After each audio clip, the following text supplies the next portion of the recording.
Thrawn replied. His face was back under control now, Pharaoh noted, and his voice its usual calm.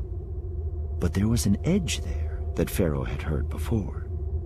The Emperor and Thrawn had a special relationship that dated all the way back to Thrawn's first arrival on Coruscant. Rumor had it that especially in those early years, the two men had sometimes disappeared for hours into the palace's strategic planning center, closeted with a few top admirals and trusted moffs for conversations on still unknown topics.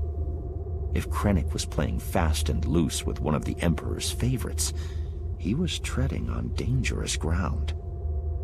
On top of the ridiculous political maneuvering, Krennic was risking the Empire's very survival.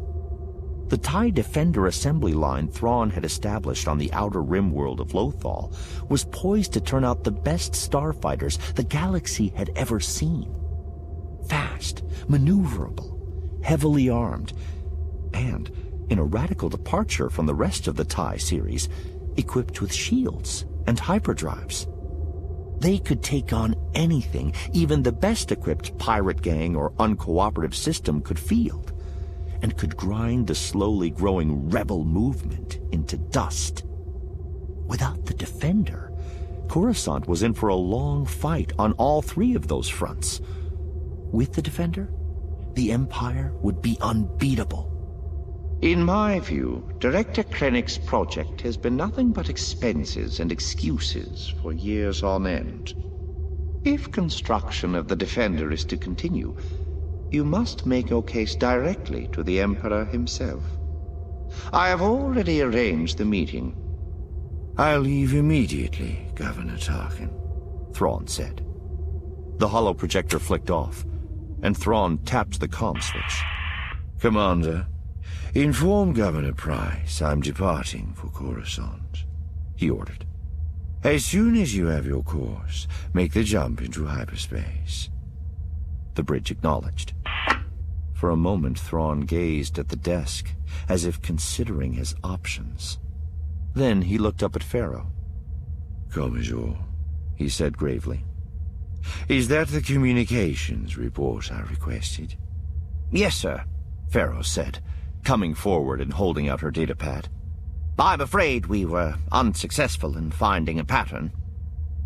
Thrawn took the datapad, and for a moment he studied the numbers in silence. Pharaoh watched him, wondering if, like her, he was thinking that Commander Eli Vanto might have been able to dig something out of these seemingly random times, dates, and comm frequencies she'd collected. Vanto had been gifted at such things.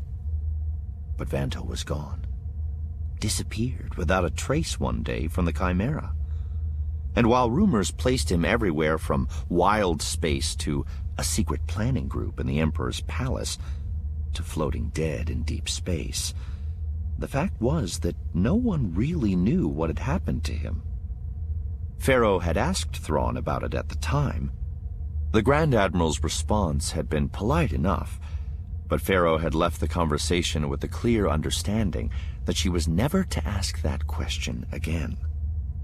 Privately, given the fondness Thrawn had had for the young man and the master-pupil relationship they'd shared as Thrawn nurtured Vanto's career, Pharaoh was pretty sure Vanto was dead.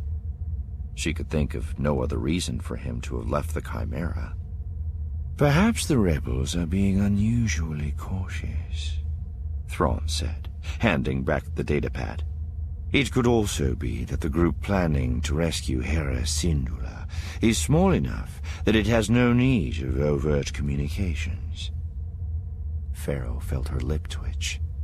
Yes, the group that was undoubtedly plotting Syndulla's rescue from Governor Price's detention block was certainly small. But it should by no means be discounted, if only because it included the former Jedi, Kanan Jarrus, and the young would-be Jedi, Ezra Bridger.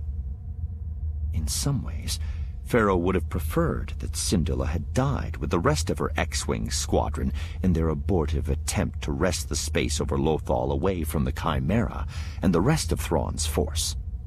Prisoners could be useful